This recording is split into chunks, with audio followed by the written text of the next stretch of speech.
اس وقت تک یہ تمہارے دشمن بنے رہیں گے. یہ حضرت عیسیٰ کے بھی دشمن ہے, امام مہدی کے دشمن ہے, مسلمانوں کے دشمن ہے, اللہ کے نبی کے دشمن ہے, قرآن کے دشمن ہے. اس لیے یہ ان کا بائیکاٹ 1 مہینے کے لیے نہیں ہے, پوری زندگی کے لیے بائیکاٹ ہے. ہمارے کرنے کا جو کام ہے وہ کریں, نتیجہ اللہ پر چھوڑ دیں. نتیجہ یہ مت سوچیں میرے اکیلے بائیکاٹ. 2 ارب مسلمان یہی سوچتے ہیں, بھائی میرے اکیلے بائیکاٹ کرنے سے کیا ہوگا, میرے اکیلے چھوڑنے سے کیا ہوگا, یہ سوچتے نا. آپ نتیجہ چھوڑ دیں, کیا ہوگا وہ چھوڑ دیں. آپ کیا کر سکتے ہیں وہ آپ کو کرنا ہوگا, محبت سے رہ رہے ہوں. جبکہ اللہ کے نبی نے تو ہمیں وہ تعلیم دی ہے کہ ایک مسلمان جو کلمہ گو ہے وہ ہماری ہمدردی کا مستحق ہے. کیوں اللہ کے نبی نے ارشاد فرمایا کہ اگر کسی مسلمان کو کانٹا چبھ جائے, اگر کسی مسلمان کو کیا چبھ جائے, کانٹا چبھ جائے, اور اس کانٹے کی چبھنے کی جو تکلیف ہے, کتنی سی تکلیف ہوتی ہے, تھوڑی سی.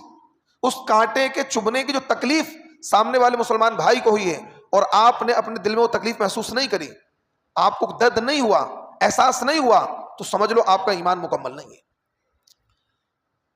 اللہ تبارک و تعالی نے ایک مومن کو دوسرے مومن کا, ایک مسلمان کو دوسرے مسلمان کا بھائی قرار دیا ہے, اور ہمارے نبی صلی اللہ علیہ وسلم نے پوری امت مسلمہ کو ایک پلیٹ فارم پر اور ایک جگہ جمع فرمایا ہے. اللہ کے نبی صلی اللہ علیہ وسلم نے صحابہ کی اور مسلمانوں کی ایسی تربیت کی تھی کہ مسلمان ایک دوسرے کو اپنے سگے اور حقیقی بھائی کی طرح محبت کرتے تھے. آپ یہ دیکھیے کہ جب اللہ کے نبی صلی اللہ علیہ وسلم کی بعثت نہیں ہوئی تھی اور آپ علیہ الصلاۃ والسلام دنیا میں نبی بن کر تشریف نہیں لائے تھے, تو پورے عرب کی حالت یہ تھی کہ لوگ ایک دوسرے کو قتل کرتے تھے, ایک دوسرے سے لڑتے تھے, ایک دوسرے سے دست و گریباں ہوتے تھے, بھائی بھائی کو قتل کر دیتا تھا, اور لوگ اپنی لڑکیوں کو زندہ دفن کر دیتے تھے, لوگ سود کھاتے تھے, بیاج کھاتے تھے, زنا کرتے تھے, شراب پیتے تھے. یعنی برائی کے جتنے بھی طریقے تھے وہ عرب کے سماج میں رائج ہو چکے تھے. لوگ ذرا ذرا سی بات پر کئی سو سال لڑتے تھے, اور لڑائی سالوں تک جاری رہتی تھی. یعنی آپس کی رنجشوں کا, عداوتوں کا, نفرتوں کا یہ عالم تھا. لیکن اللہ کے نبی صلی اللہ علیہ وسلم کی جب بعثت ہوئی اور آپ علیہ الصلاۃ والسلام نبی بن کر مکۃ المکرمہ کی سرزمین پر مبعوث ہوئے, لوگ اللہ کے نبی سے جڑتے رہے, قرآن سیکھتے رہے, ایمان میں داخل ہوتے رہے, توحید کا, رسالت کا درس پڑھتے رہے, بتوں کی پوجا اور معبودان باطلہ کو چھوڑتے رہے, تو اللہ کے نبی صلی اللہ علیہ وسلم کی تعلیمات کو انہوں نے اتنی مضبوطی سے تھاما کہ وہ معاشرہ جو ایک دوسرے سے لڑا کرتا تھا آج ایک دوسرے کی ہمدردی اور غمخواری کرنے لگا. وہ معاشرہ جہاں زنا عام تھا, نکاح کے عام دروازے کھل گئے. وہاں جہاں سود خوری اور جوئے بازی اور شراب نوشی عام تھی, اس سماج میں سود خوری کا نام و نشان ختم ہو گیا, شراب نوشی کا نام و نشان ختم ہو گیا, حتیٰ کہ انہوں نے اپنے پرانے سارے قرضے تک معاف کر دیے. اور یہاں تک شراب نوشی تو اتنی عام تھی کہ جب بچہ پیدا ہوتا تھا تو اس کی زبان پر شراب کے 2-4 قطرے وہ ٹپکاتے تھے برکت کے طور پر, اور اس کو ایک برکت والا عمل وہ لوگ مانتے تھے. جیسے ہمارے وہاں بہت سارے ٹوٹکے, بہت ساری رسمیں ہوتی ہیں نا, اس طریقے سے وہاں ایک رسم تھی کہ جب بچہ پیدا ہوتا تو اس کی گھٹی کے طور پر اس کے منہ میں شراب کے قطرے ٹپکاتے تھے اور اس کو برکت والا عمل سمجھتے تھے. لیکن جب اللہ کے نبی صلی اللہ علیہ وسلم مبعوث ہوئے اور شراب کی حرمت قرآن پاک میں نازل ہوئی, یا ایھا الذین آمنوا انما الخمر والمیسر والانصاب والازلام رجس من عمل الشیطان, قرآن کا یہ حکم نازل ہوا کہ شراب, جوا, سٹا یہ سب شیطانی عمل ہیں، ان کو چھوڑ دو۔ تو پھر صحابہ نے ان تمام عمل کو چھوڑ دیا اور مدینے کی گلیوں میں، کیونکہ لوگ شراب کا اسٹاک رکھا کرتے تھے اپنے گھروں میں، گھڑوں میں مٹکوں میں بھری رکھی ہوتی تھی، بڑے بوڑھے بچے جوان سب شراب پیتے تھے۔ لیکن جب شراب کی حرمت کا اعلان ہوا تو مدینے کی گلیوں میں نالیوں میں شراب بہہ رہی تھی، حتیٰ کہ جن برتنوں میں شراب رکھتے تھے ان برتنوں تک کو توڑ دیا، اتنی نفرت ان کے دل میں شراب کو لے کر پیدا ہوئی۔ یہ نبی علیہ الصلوۃ والسلام کی تربیت کا اثر تھا، جو ایک دوسرے سے لڑا کرتے تھے۔ تو آج نبی کی تعلیم کا اور اسلام سے وابستگی کا ان کے اوپر اثر یہ ہوا کہ وہ ایک دوسرے کی ہمدردی میں، ایک دوسرے کی محبت میں جان کا نذرانہ دینے کو تیار ہیں۔ یعنی ایسی ہمدردی، ایسی مواخات، ایسی محبتیں اس روئے زمین نے کبھی نہیں دیکھی۔ یا تو حضرت عیسیٰ کے دور میں دیکھنے کو ملیں گی یا اللہ کے نبی کے دور میں دیکھنے کو ملی کہ مسلمان کس طریقے سے آپس میں بھائی بھائی بن کر رہا کرتے تھے۔ انہوں نے اللہ کے نبی صلی اللہ علیہ وسلم کی اس حدیث پر صحیح طور پر عمل کیا۔ اللہ کے نبی نے ارشاد فرمایا المسلم اخو المسلم، مسلمان مسلمان کا بھائی ہے۔ قرآن پاک کی اس آیت پر انہوں نے بردرجہ اتم عمل کیا کہ انما المؤمنون اخوہ، مسلمان مسلمان کا بھائی ہے، مومن مومن کا بھائی ہے، اس پر انہوں نے عمل کیا۔ آپ یہ دیکھیے کہ نبی علیہ الصلوۃ والسلام مکۃ المکرمہ کی سرزمین پر موجود ہیں جب کفار مکہ نے بہت زیادہ آپ کو ستایا اور بہت زیادہ پریشرائز کیا، بہت زیادہ ٹارچر کیا، اس بنیاد پر کہ یہ لوگ ایک نئے دین کی تشہیر کر رہے ہیں۔ ہمارے جو باپ داداؤں کا دین تھا، حبل، لات، عزا اور منات کی پوجا کرنا، اس کو یہ لوگ چھوڑ رہے ہیں، ایک خدا کی بات کر رہے ہیں۔ تو انہوں نے نبی کو، نبی کے ماننے والوں کو بہت زیادہ ٹارچر کیا، بہت زیادہ تشدد کا نشانہ بنایا، بہت زیادہ پریشرائز کیا، حتیٰ کہ اس درجے مسلمانوں کو انہوں نے پریشان کیا کہ مسلمان پریشان ہو گئے، اور اللہ تعالیٰ کی طرف سے یہ حکم آیا کہ آپ مکے کو چھوڑ کر ہجرت کر جائیں۔ تو اسلام میں دو ہجرتیں ہوئی، ایک ہجرت حبشہ کی جانب ہوئی جس کو آج کی زبان میں ایتھوپیا کہتے ہیں۔ کچھ صحابہ مکہ کو چھوڑ کر ایتھوپیا چلے گئے، حبشہ چلے گئے، کیونکہ وہاں کا جو بادشاہ تھا وہ عیسائی بادشاہ تھا، نرم دل بادشاہ تھا۔ بعد میں وہ بھی مسلمان ہو گیا، اس کا نام تھا نجاشی۔ حبشے کا جو بادشاہ تھا نجاشی بادشاہ، وہ بعد میں وہ بھی مسلمان ہو گیا۔ تو کچھ صحابہ مکۃ المکرمہ چھوڑ کر حبشہ چلے گئے۔ اس کے بعد جو دوسری ہجرت ہوئی اس میں کچھ صحابہ جو بچے کھچے تھے وہ چھوڑ کر مدینہ چلے گئے، کیونکہ مدینے میں ایک اسلامی بلاک تیار ہو چکا تھا۔ مدینے کے لوگ حج کے موقع پر مکۃ المکرمہ آتے تھے اور اللہ کے نبی صلی اللہ علیہ وسلم سے ملاقات کر کے آپ پر انہوں نے آپ کے ہاتھ پر بیعت کی اور کلمہ پڑھ لیا، مسلمان ہو گئے۔ انہوں نے نبی علیہ الصلوۃ والسلام کو انوائٹ کیا، صحابہ کو انوائٹ کیا کہ آپ لوگ مدینہ آئیں، ہم آپ کا کھلے دل سے استقبال کریں گے، اپنے بھائیوں کی طرح آپ کو رکھیں گے، ہم آپ کو کیا ہے اپنی پلکوں پر بٹھا کر رکھیں گے، آپ مدینہ آ جائیں۔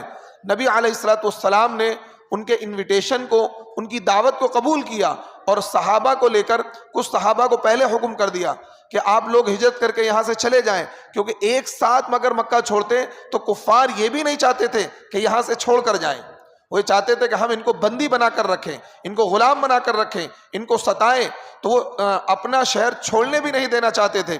تو اس طریقے سے خاموشی کے ساتھ صحابہ وہاں سے نکلتے رہے۔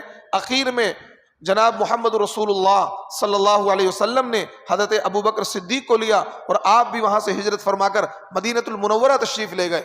مدینے میں آپ علیہ الصلوۃ والسلام نے جو کارنامہ انجام دیا ہے، اور مدینے کے جو انصار صحابہ تھے انہوں نے جو کارنامہ انجام دیا ہے، وہ رہتی دنیا تک کے تمام مسلمانوں کے لیے ایک کیا ہے، نظیر ہے، ایک مثال ہے، ایک نمونہ ہے کہ ہم اس نمونے کو اپنی زندگی میں لاگو کریں۔ اللہ کے نبی صلی اللہ علیہ وسلم جب مدینہ المنورہ پہنچتے ہیں، وہاں یہاں کے جو بھی صحابہ پہنچے تھے، ظاہر سی بات ہے ایک انسان اپنا شہر چھوڑ کے جا رہا ہے، اپنا ملک چھوڑ کے جا رہا ہے، اپنی بستی چھوڑ کر جا رہا ہے، تو بے سر و سامان جاتا ہے۔ اب نئے شہر میں جانا، وہاں گھر کا انتظام، راشن کا انتظام، بزنس کا انتظام، کھانے کا انتظام، یہ سارا ایک اس کے لیے چیلنج ہوتا ہے۔ اسی وجہ سے ہجرت پر اللہ تعالیٰ نے بڑا ثواب رکھا ہے. جو انسان اپنی دین کو بچانے کے خاطر اپنے شہر کو یا اپنے ملک کو چھوڑ کر جاتا ہے، اللہ تعالیٰ اس کے پچھلے تمام گناہوں کو معاف کر دیتا ہے. ہجرت اتنا بڑا عمل ہے. تو اللہ کے نبی صلی اللہ علیہ وسلم اور صحابہ جب مدینہ پہنچتے ہیں تو اللہ کے نبی نے مدینے کے مسلمان صحابہ کو بلایا جو مسلمان ہو چکے تھے، مدینے کے مسلمانوں کو بلایا. ادھر مکہ کے مہاجرین صحابہ ہیں، ادھر انصار صحابہ ہیں. اللہ کے نبی نے ایک ایسا عمل کیا جو تاریخ میں یاد کیا جاتا ہے. اللہ کے نبی نے مواخات کرائی. کیا کرائی؟ مواخات. بولے مواخات. یہ ورڈ بھی یاد رکھیں، انگلش کے ورڈ یاد. مواخات کیا کرائی؟ مواخات. مواخات کا مطلب ایک کو دوسرے کا بھائی قرار دینا. جیسا کہ میں کہوں کہ یہ آج سے تمہارا بھائی ہے، اس کو کیا بولتے ہیں؟ مواخات. ہم نے اس بندے کو آپ کا بھائی بنا دیا، اس کو بولتے ہیں مواخات. اللہ کے نبی صلی اللہ علیہ وسلم نے، کیونکہ یہ بے سر و سامان تھے، وہ لوگ وہاں مدینے کے باشندے تھے، سیٹل تھے، کاروبار تھا، بزنس تھا، باغات تھے. تو اللہ کے نبی نے کیا کیا؟ ایک صحابی مہاجر کو کھڑا کرتے، ایک انصار کو کھڑا کرتے. ہاں آج سے یہ تمہارے بھائی ہیں، جاؤ ان کی دیکھ ریکھ کرو.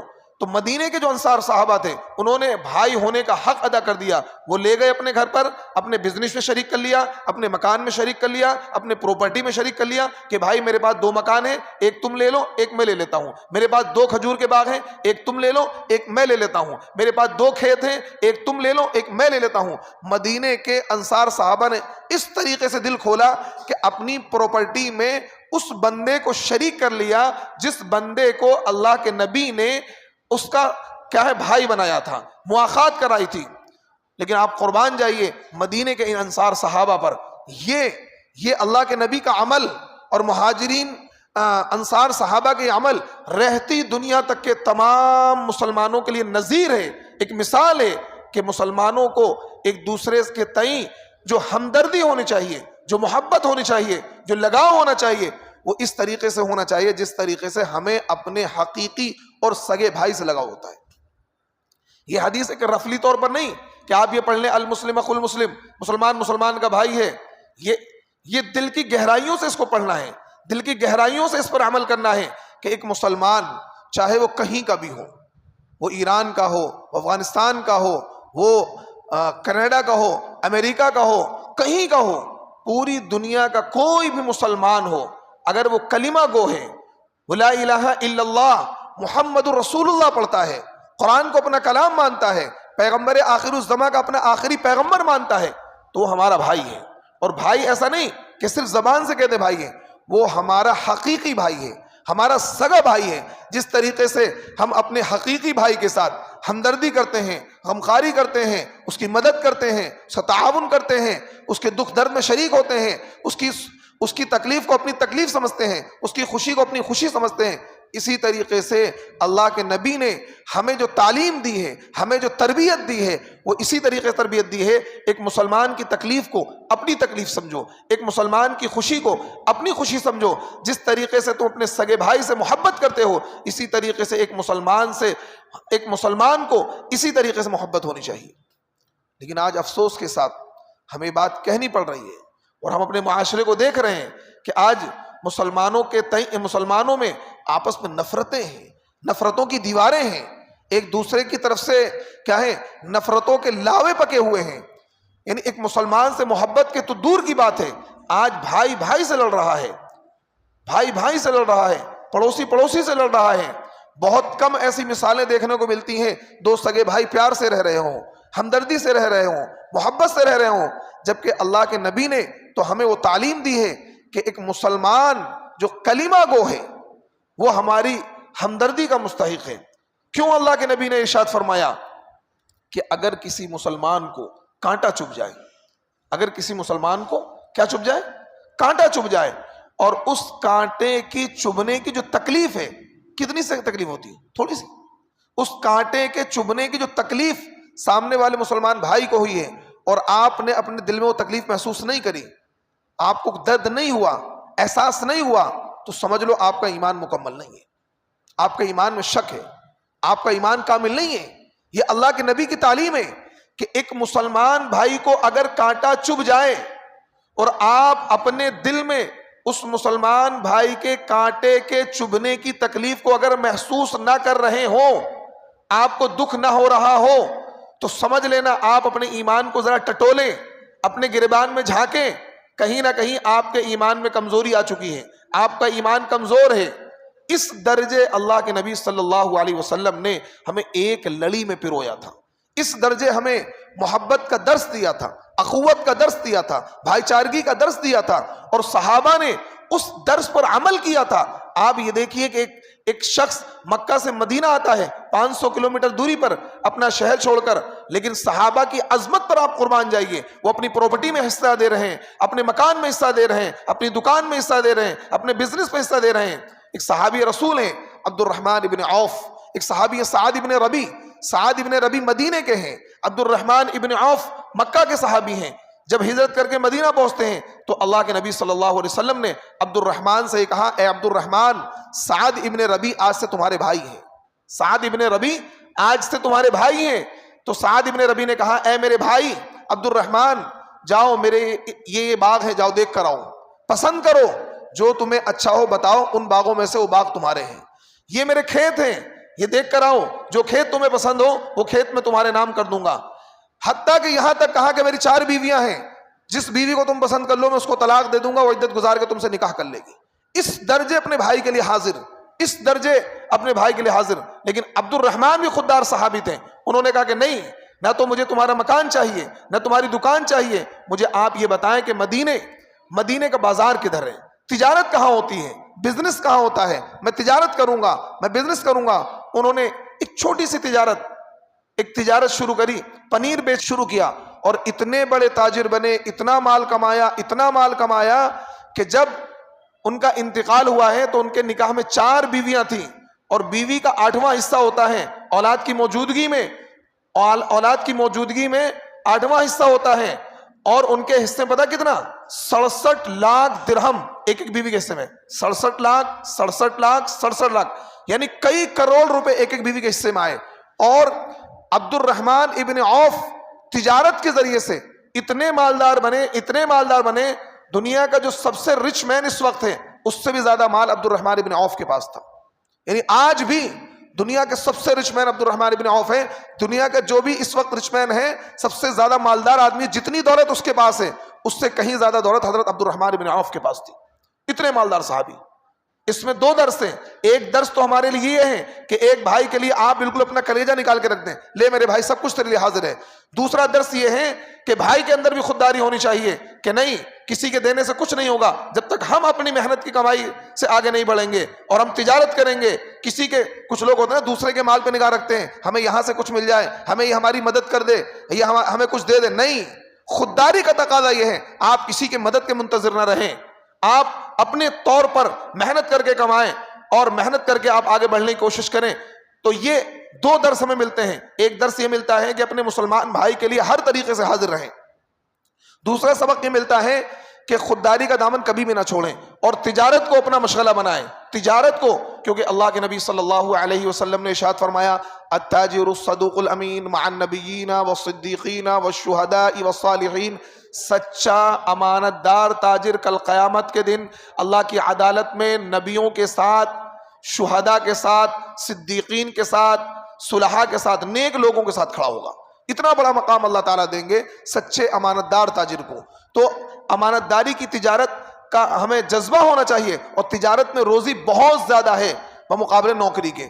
تو اس لیے ایک طرف تو اس واقعے میں درس یہ ہے کہ اپنے مسلمان بھائی کے لیے ہر طریقے سے حاضر رہیں، دوسری طرف درس یہ ہے کہ ایک مسلمان کو چاہیے خودداری کا دامن نہ چھوڑے، ہمیشہ خوددار رہے، ہمیشہ اپنی محنت کی کمائی پر گامزن رہے، ہاتھ نہ پھیلائے، کسی کی مدد کا منتظر نہ رہے۔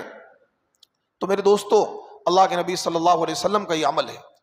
آج یہ جو لمبی چوڑی میں نے تقریر کی ہے، آپ کو بہت باریکی سے میں نے سمجھایا ہے۔ اس کے سمجھانے کا مقصد کیا ہے؟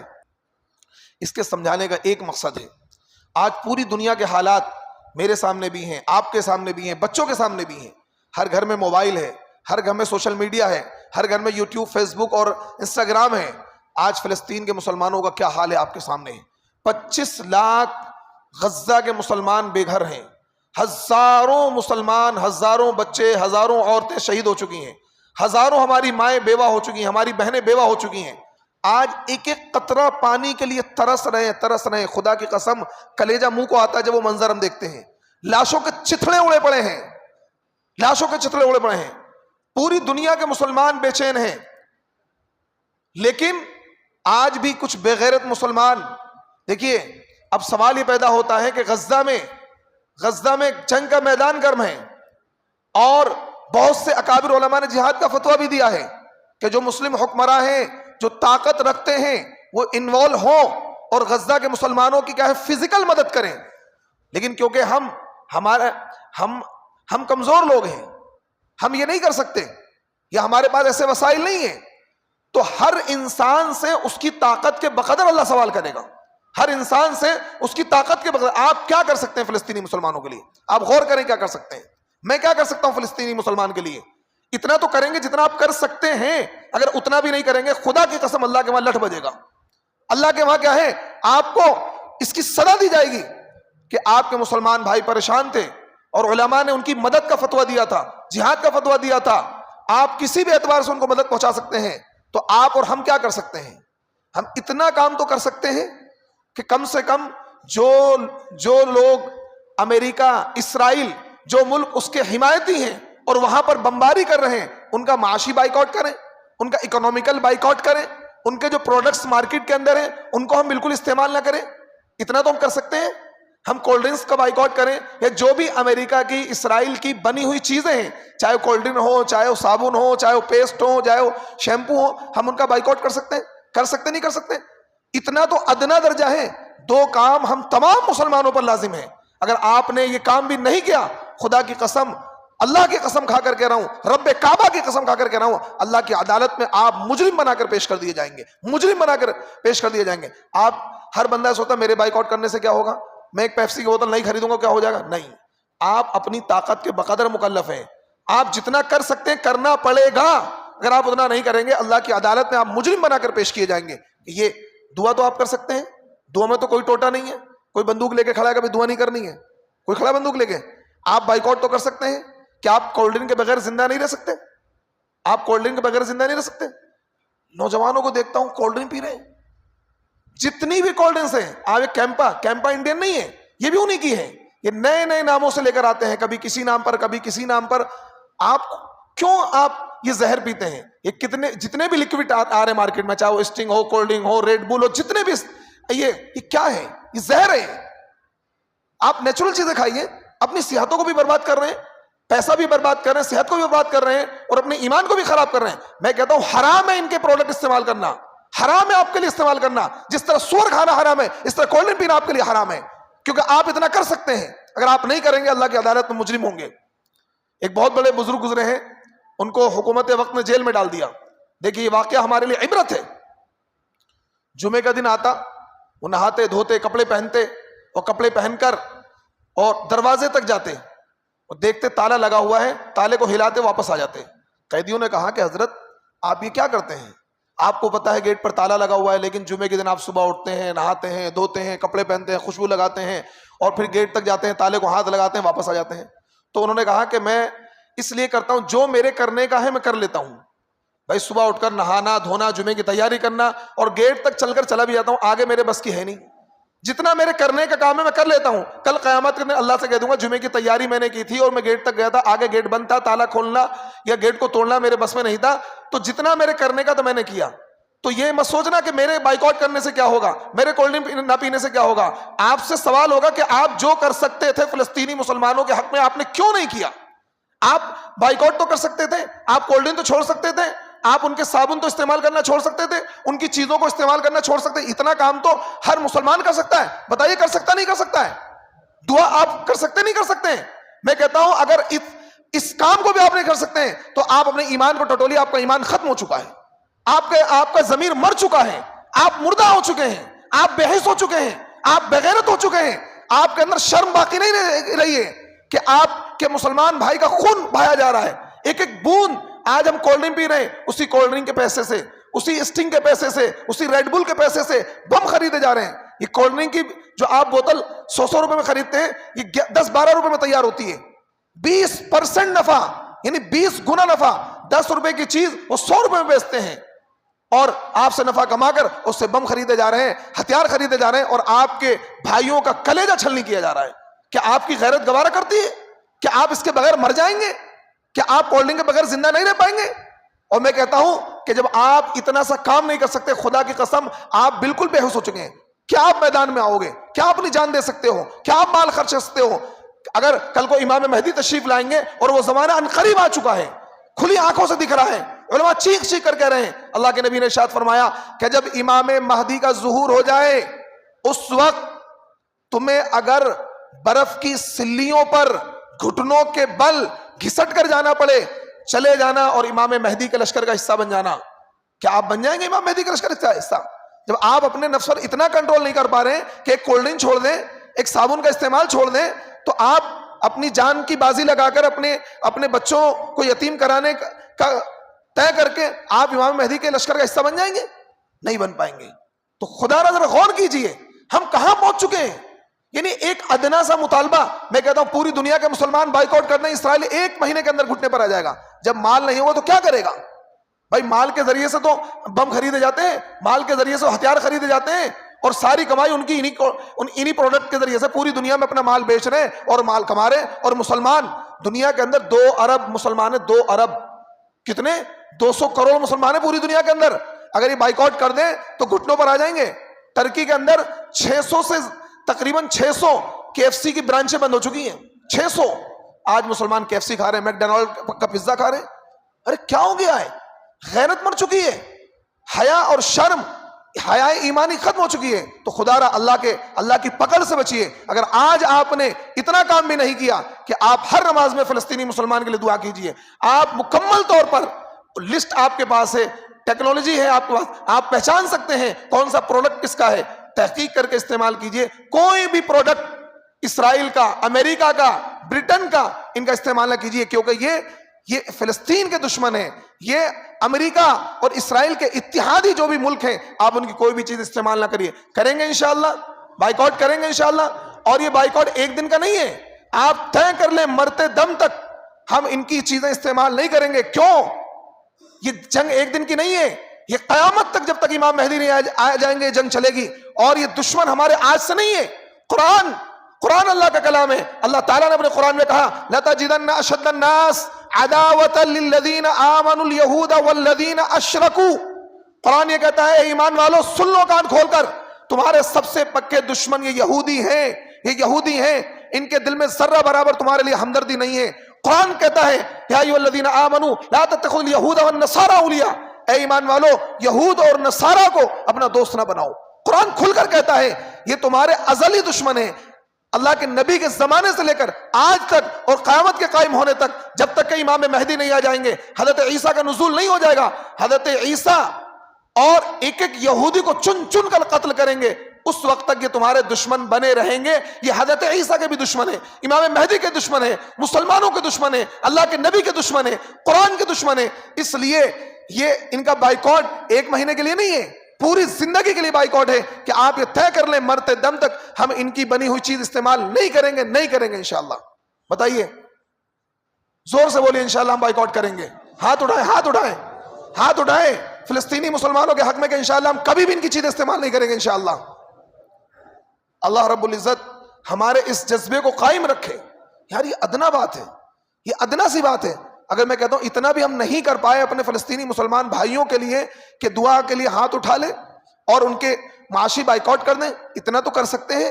یہ نہیں کہا جا رہا کہ آپ جاؤ میدان میں اور ان کا مقابلہ کرو جا کے دشمنوں کا, یہ تو بہت بڑی بات ہو جائے گی. جب ہم اتنا نہیں کر پا رہے کہ کولڈ ڈرنک پینا چھوڑ دیں تو پھر ہم کیسے کریں گے؟ مسلمان کی بیاہ شادی ہوتی ہے, بڑی بے غیرتی کے ساتھ کولڈ ڈرنک چل رہی ہے, ہزاروں لاکھوں روپے کولڈ ڈرنک پہ خرچ کیے جا رہے ہیں. کس درجے بے حیائی آ گئی ہے. اللہ کے واسطے, خدا کے واسطے مسلمانوں مان جاؤ, خدا کے واسطے اپنے اللہ کو راضی کر لو. اللہ کے وقت کیا منہ دکھائیں گے ہم لوگ؟ کس منہ کے ساتھ کھڑے ہوں گے؟ وہ فلسطین کے بچے, وہ فلسطین کی مائیں, وہ معصوم مائیں ہمارے سامنے ہمارا گریبان پکڑ لیں گے. یہ وہ مسلمان بے غیرت مسلمان ہیں کہ اللہ ہمارے ساتھ اسرائیل امریکہ خون کی ہولی کھیل رہا تھا. ہم ایک ایک بوند پانی کے لیے ترس رہے تھے, ایک ایک بوند کیا ہے غذا کے لیے ترس رہے تھے, اور یہ ان کی کولڈ ڈرنک پی کے, ان کے صابن استعمال کر کے, ان کے شیمپو استعمال کر کے ان کو مدد پہنچا رہے تھے. ان کی غیرت ایمانی ان کی غیرت ایمانی اس درجے مر چکی تھی کہ یہ تو بہت بڑی بات تھی کہ ہماری مدد کے لیے اپنے شہر سے آتے، اپنے ملک کو چھوڑ کر ہماری مدد کے لیے میدان میں آ جاتے، یہ تو بہت بڑی بات تھی. انہوں نے اتنا کام بھی نہیں کیا کہ اس کا معاشی بائیکاٹ کر دیتے. اللہ کے نبی صلی اللہ علیہ وسلم نے کیا ہے معاشی بائیکاٹ کیا تھا یہودیوں کا، کیونکہ معاشی بائیکاٹ کیا ہے سامنے والے کو گھٹنے پر لے آتا ہے. اگر آپ معاشی بائیکاٹ کر دیں اسرائیل گھٹنے پر آ جائے گا. لیکن ایک مرتبہ دل پر لے تو لیں مسلمان کہ نہیں جی، ہر بندہ سوچتا ہے میرے بائیکاٹ کرنے سے کیا ہوگا، اگر میں ایک بوتل، یہ سوچتا ہے. بھئی آپ یہ سوچیں کہ کوئی کیا کرے، مجھے تو اللہ کے وہاں منہ دکھانا ہے، مجھے اپنی قبر میں جانا ہے، مجھے میرے بس میں جو ہے میں وہ کام کر لوں گا. دارالعلوم دیوبند کے ایک استاد گزرے ہیں شیخ الہند رحمۃ اللہ علیہ، مولانا محمود الحسن دیوبندی رحمۃ اللہ علیہ. ہندوستان کی آزادی میں بھی بڑا حصہ لیا انہوں نے، فریڈم فائٹرز ہیں وہ. ان سے کسی نے سوال کیا کہ اللہ تعالیٰ اگر آپ کو آواز دے کہ آپ آسمان پر آ جاؤ، حضرت کہتے تھے اگر اللہ تعالیٰ مجھ سے کہے گا آسمان پر آ جاؤ تو میں کیا کروں گا، سب سے اونچے پہاڑ پر چڑھوں گا، اور اس پہاڑ پر اگر کوئی پیڑ ہوگا تو اس پیڑ پر چڑھوں گا، اس پیڑ کی جو سب سے اونچی ڈال ہوگی اس پر چڑھوں گا، پھر کہوں گا اللہ تعالیٰ میرے کرنے کا جو کام تھا میں نے کر دیا، اب آپ بتائیں مجھے اوپر کیسے آنا ہے. یعنی اپنے کرنے کا کام ہمیں کرنا ہے، جو کام آپ کر سکتے ہیں. لا یکلف اللہ نفسا الا وسعها، اللہ تعالیٰ نے کسی بھی انسان کو اس کی طاقت سے زیادہ کا مکلف نہیں بنایا ہے. جو آپ کر سکتے ہیں اگر آپ نے وہ نہیں کیا تو اللہ کے وہاں پکڑ ہونی ہے، یقیناً ہونی ہے. تو اس لیے یہ نہ سوچیں میرے اکیلے بائیکاٹ کرنے سے کیا ہوگا، آپ یہ سوچیں میں کیا کر سکتا ہوں، میرے کرنے کا کام کیا ہے، میں جتنا کر سکتا ہوں اتنا تو میں کروں گا چاہے کچھ ہو یا نہ ہو. کیونکہ آپ کا کام ہے کیا ہے، تدبیر کرنا، انجام تک پہنچانا یہ آپ کا کام نہیں، اللہ کا کام ہے، یہ کام اللہ کا ہے. آپ تو تدبیر کر لیں. اللہ کے نبی صلی اللہ علیہ وسلم 313 تھے بدر کے میدان میں، سامنے 1000 کا لشکر تھا، ان کے بعد گھوڑے تھے، ہتھیار تھے، نیزہ، زرہیں، سارا لشکر تھا. اللہ کے نبی سوچتے، صحابہ سوچتے ہم کیا کریں گے.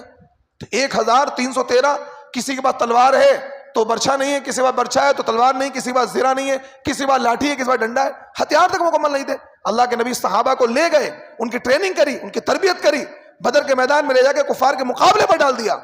کفار کے مقابلے پر ڈالنے کے بعد رات کی تنہائی میں میرا نبی دیکھیں کیا دعا کر رہا ہے.